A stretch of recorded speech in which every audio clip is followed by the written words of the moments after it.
Okay, let's see what's new on CBR. 10 worst things about comics fandom. A hit piece about Comicsgate in 2023. Guess CBR really did fall on hard times.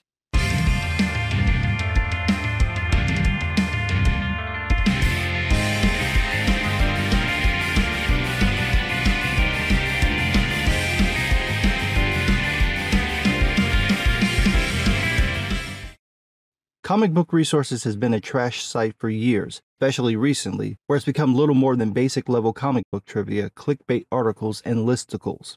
However, the content is usually current. The same can't be said for this recent article written by David Harth about comics fandom. I'll just read the subheadline, quote, "Whether they love Marvel or DC, comics fans are mostly decent people. However, the toxic parts of the fandom still stand out, especially online." That just screams 2017, doesn't it? David, are you that strapped for content that you dug up some hit list you made 6 years ago? I've heard of people being desperate, but this is ridiculous. And obviously it's all about Comicsgate, because of course it is. So since David couldn't be bothered to put any effort into this, I'm going to return the favor. I'm just going to respond to his points. If you want to read what he says, it's on the screen and you know how to find this stuff. Number 10. Manga are comics. Yes, David, no one said that they weren't. What people are saying is that it's insane for American comic creators to take credit for manga success. No American creator worked on those books. Those books were made by Japanese people for Japanese people. They just happen to also have a wider global audience, unlike most American comics. David even admits that manga outsells superhero comics by a wide margin. It's insane that foreign comics outdo American comics in our own country, but it's worse that the creators of those failing American books try to take credit for someone else's work. Y'all didn't make any of those books, and y'all damn sure ain't getting any of the money from them, so stop trying to claim that manga's financial success and popularity have anything to do with you. They don't. Number 9. Comics Twitter. Now, you'd think David would talk about the craziness that happens at comics Twitter. The backstabbing, the whisper networks, the dogpiling, the career sabotage, the lies, manipulation, and jealousy, but no.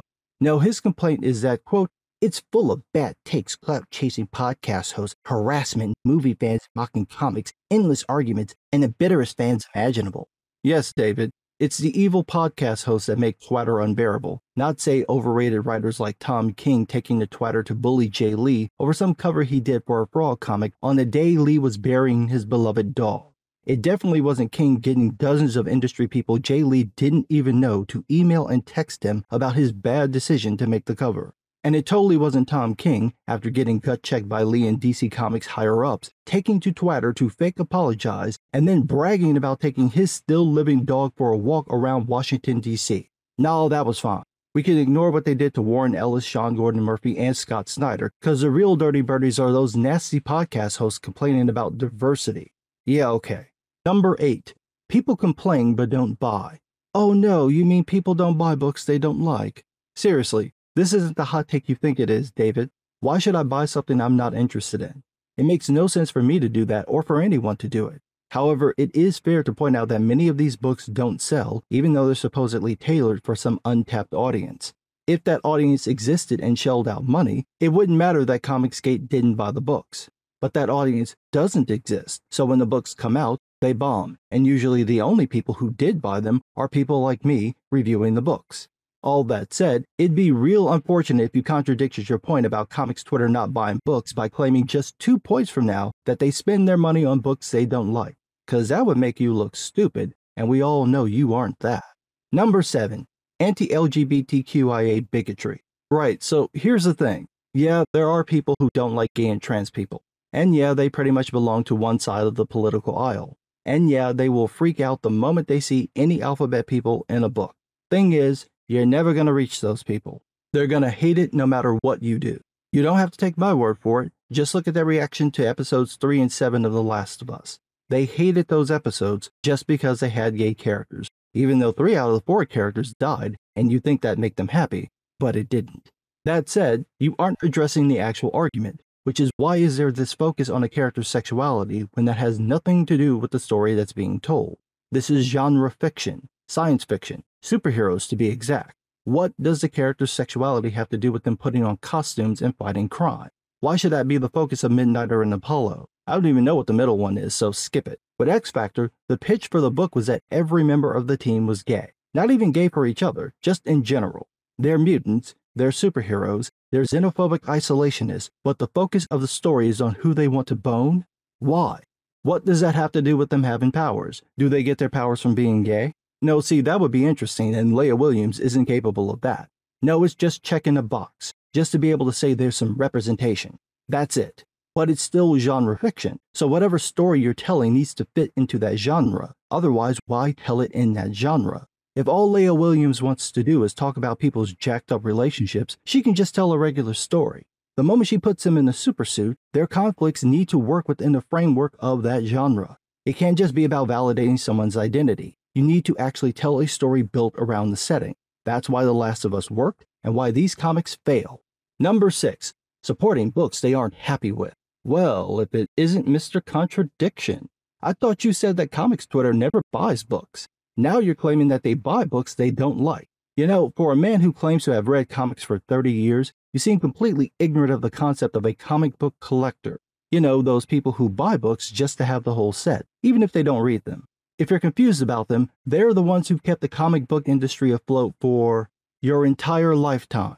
David makes the point that Marvel doesn't care about complaints, but about sales. So if fans stop buying books they don't like, Marvel would change their books. Except that's not what happened. Most of the progressive comics released in the last decade bombed, but Marvel and DC still publish the books despite ever-decreasing sales. For example, Captain Marvel is on her 9th or 10th relaunch, I've lost count, even though each new series has sold worse than the previous. If Marvel and DC cared about sales, most of their books would have been canceled years ago. No, it seems like they care more about optics than sales, and the more their existing fanbase doesn't like a book, the longer they're willing to keep that book in print, even as it fails to find an audience. Speaking of which, number 5, harassing creators. Seriously? The Milkshake Girl. Dude, it was 6 tweets. 6 tweets trashing her out of hundreds praising her for basking in someone else's achievements, and y'all turned it into this Game of Thrones melodrama. And again, none of these people are in any position to complain about harassment because the moment some comic creator doesn't do what these people want, these complaint of Karens descend on them. These people are some of the most hateful, petty, vicious people you will ever encounter, and they don't have an ounce of restraint or remorse. Funny how you didn't mention any of them. What? You scared they gonna come after you? Well, I got news for you. You can suckle on their petty clits all you want. If they want you, they coming for you. Number 4. Not giving indie comics a chance. You do know crowdfunded comics are indie comics, right? You don't have to like them, you don't have to read them, you can think they suck, but they still count. Indie books aren't just the books you like, and they aren't just books like The Sandman, The Invisibles, and Preacher, books published 30 years ago. There have been thousands of other books published in the last 3 decades. You don't have to keep citing that list of appropriate comics you found on some feminist site back in 2003. Number 3. Stan Lee worship. Fuck you and your petty asshole. Don't you badmouth Stan Lee. Nobody's claiming the man was perfect. We all know that he took writing credits for books that were really written by the artist. He was flawed, but you don't get to talk shit about it. You take that shit right back where you got it from and get a refund. You're in the wrong neighborhood to be wearing them colors. Number 2, Marvel vs. DC. Right, so you're complaining that people tend to side with the comic company they like. Honestly, dude, this is just what people do. We do it with nations, religions, consoles, sports teams, clothes, even brands of pencils. We can't help ourselves. We're tribalistic. It's not a problem until people start getting hurt, so untwist your panties before you accidentally transition yourself. And finally, number 1, gatekeeping. He wants us to get rid of gatekeeping. No, we keeping the gatekeeping, son. We'll set aside all your straw manning about people being bullied for going into comic book stores and not knowing all the comic book lore. That's not why people gatekeep. The reason gatekeeping exists is because there are people who aren't interested in comics who pretend that they are because they just want power and control. Case in point, if CBR still had its forums, you'd be getting roasted in a thread, not because of your bad arguments, not because of your 6 years out of date article, but because of how you crop that image of Power Girl. How come you use that image that sexualizes her with her ginormous breastises? You got all that titty just bosoming out, you sexist pig. Never mind that normal people like me wouldn't even notice them titties much until they pointed it out. Never mind that you probably cropped it so you could get Lex Luthor into the pic. Nope. They'd skewer you as a misogynist for dozens of pages, just like they used to do on the old CBR boards. Then you'd issue some half-hearted apology, promise to read every issue of Bitch Planet, and after groveling for days, it still wouldn't be enough because you should have known better. This is what those people do. The people you spent the whole article defending. This is what they do.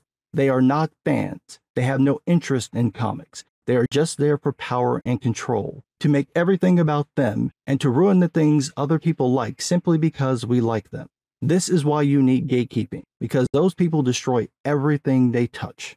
So when they show up, you need to go, hey, you can hang with us, but the moment you start going on and on about how this is sexist, this is racist, ain't nobody gay, where are the Christians, I need something to reflect my values, I need to see myself in the characters, or whatever brand of identity politics you buy into, your ass has to go.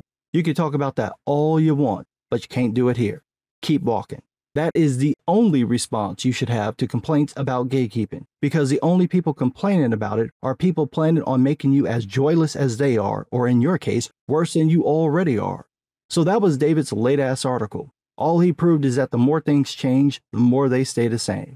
Stop being so desperate for attention that you suck up to that complaining Karens that run comics Twitter. Those people are not your friends. They're not trying to hug you, they're just looking for a place to stick the knife. But what do I know? I'm just some guy.